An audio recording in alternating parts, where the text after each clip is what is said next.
की समझ लेते 31625 46% अभी डीआर है, इनकी बन जाएगी 14,542 रुपया, इसका 46% डीआर। जब हम टोटल बेसिक और डीआर कैलकुलेट करते हैं तो 46,173 इनकी बनेगी। अब 80 साल में। जय हिंद, नमस्कार साथियों, आज हम 3 पॉइंट्स पर बात करेंगे। नंबर 1 ओआरओपी विसंगतियों पर। जैसा कि आप सभी को मालूम है, उनमें से 2 इंपोर्टेंट विसंगति हैं। नंबर 1 एमएसपी मिलिट्री सर्विस पे का ऑनरेबल सुप्रीम कोर्ट में केस चल रहा है, जो कि आने वाले समय में उस पर सुनवाई होने वाली है। नंबर 2 एक्स ग्रुप पे 6200 यानी कि टेबल नंबर 7 और टेबल नंबर 8 का भी ऑनरेबल सुप्रीम कोर्ट में केस चल रहा है, जिसमें 8 दिसंबर को सुनवाई हुई थी। क्या कहा ऑनरेबल सुप्रीम कोर्ट ने, इस पर रिपोर्ट देखते हैं और जानते हैं कि उस पर क्या उन्होंने अपनी टिप्पणी की है। सेकंड में हम बात करेंगे 18 मंथ डीएडीआर यानी कि सरकार का उस पर क्या रुख है, जो कि 18 महीने का डीएडीआर फ्रीज हो गया था कोविड काल के दौरान, उस पर बात करेंगे। थर्ड में बात करेंगे दोस्तों पेंशनर्स और फैमिली पेंशनर्स को एडिशनल पेंशन में जो डीआर कैलकुलेशन होता है वह ठीक से नहीं हो रहा है, यानी कि इस पर एक लेटर जारी हुआ है, या उस लेटर में शिकायत की है, वो देखेंगे। तो ये तीनों पॉइंट्स को समझते हैं इस वीडियो के माध्यम से। लेकिन वीडियो शुरू करूं उससे पहले आपसे मेरा अनुरोध रहेगा, चैनल में पहली बार विजिट कर रहे हैं या चैनल को सब्सक्राइब अभी तक नहीं किया है तो चैनल को सब्सक्राइब कर लें, साथ में बेल आइकॉन की घंटी जरूर दबाएं। तो चलो एक एक करके पॉइंट समझते हैं। अब जैसे आप स्क्रीन में देख पा रहे हैं दोस्तों, ये सुप्रीम कोर्ट इंडिया का रिकॉर्ड ऑफ प्रोसीडिंग्स है। इसके अंदर technical year veterans welfare association versus union of India and wars के बीच में ये केस चल रहा है, जो कि 8/2023 को इस पर सुनवाई हुई। और ये सामने आप जो देख पा रहे हैं ऑनरेबल जज हैं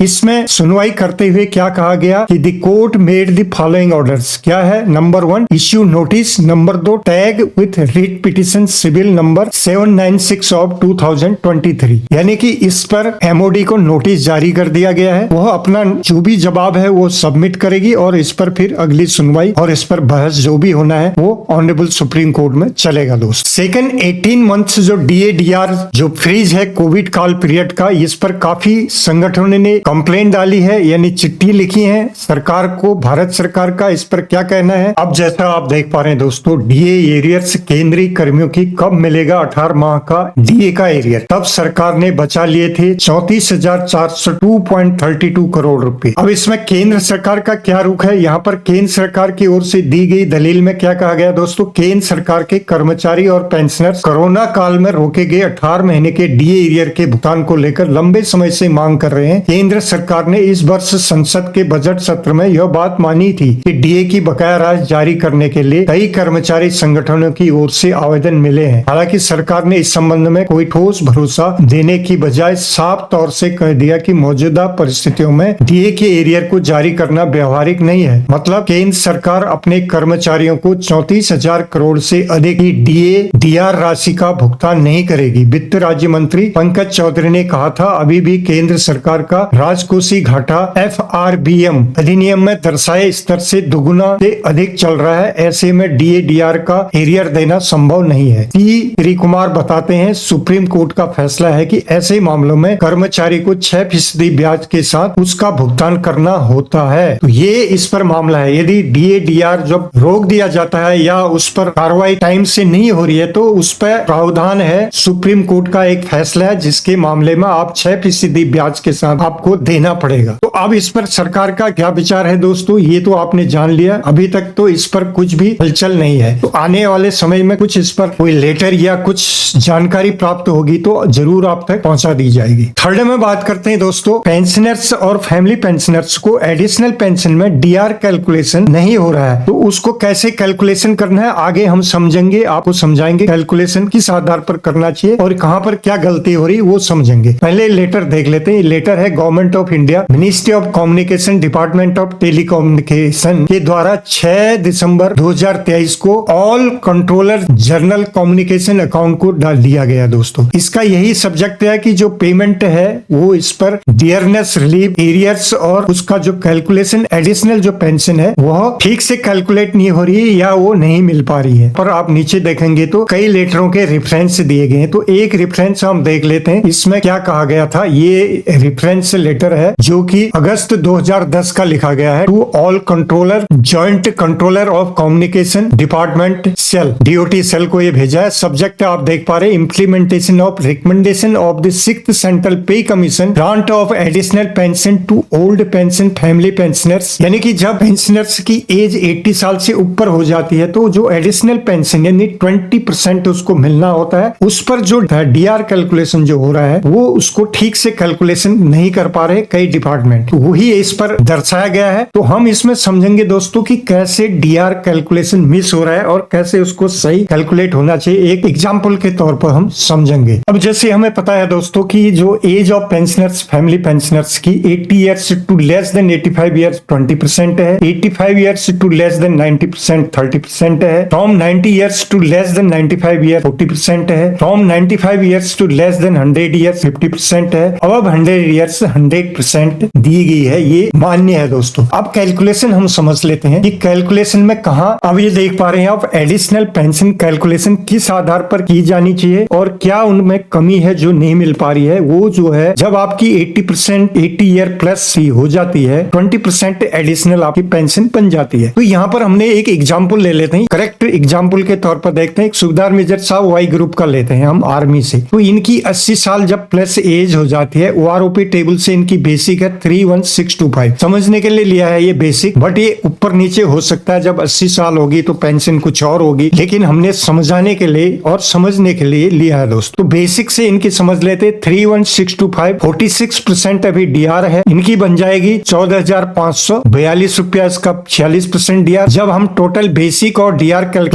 करते हैं तो 46,173 इनकी बनेगी। अब 80 साल में इनको 20% एडिशनल मिलेगा, तो 20% हम ले लेंगे बेसिक पे का, जो कि निकलेगी इनकी 6325। अब गलती क्या हो रही है यहाँ पर, ये समझने वाली बात है, बेसिक पेंशन निकाल ले रहे हैं लोग। जो पीछे आपने जो लेटर भी देखा उसमें यही शिकायत है कि 20% बेसिक का निकाल के उसको ऐड करके वो दे रहे हैं, 6325 इसमें जोड़ दे रहे हैं, लेकिन इसमें जो डीआर भी मिलना है वो डीआर वहां पर कैलकुलेशन नहीं कर पा रहे हैं या नहीं हो रहा है, काफी सारे विभाग उसको नहीं दे रहे हैं। तो अब क्या होगा कैसे, जैसे हमने एग्जाम्पल लिया, ये 20% का 6325 हो गया, तो 6325 पर 46% डीआर लगेगा इस पर भी, तो वो बन जाएगा 2110 प्लस आपका 6325 दोनों जुड़ेगा तो 9235 ये डीआर के साथ बनेगा आपका। यानी कि 20% एडिशनल भी आपका, एडिशनल पर भी 46% डीआर लगने के बाद आपका टोटल इतना बनेगा। तो टोटल पेंशन शुड भी कितना होना चाहिए इनका 46173 प्लस ये जुड़ना चाहिए इस पर 9235, तो इजिकल टू हो जाएगा 55,409। तो ये एक्यूरेट कैलकुलेशन है जो कि कई विभाग इसको कर नहीं पा रहे हैं। तो यहाँ पर एक नोट समझने वाली बात है दोस्तों, यह सभी पेंशनर्स और फैमिली पेंशनर पर भी लागू है। नंबर 2 में यदि आप इस दायरे में आते हैं तो कृपया अपना चेक करें कि आपका डीआर उस पर एडिशनल पेंशन पर कैलकुलेशन होके मिल रहा है या नहीं मिल रहा है। तो ये एक इंपॉर्टेंट जानकारी थी दोस्तों। तो उम्मीद करता हूं कि यह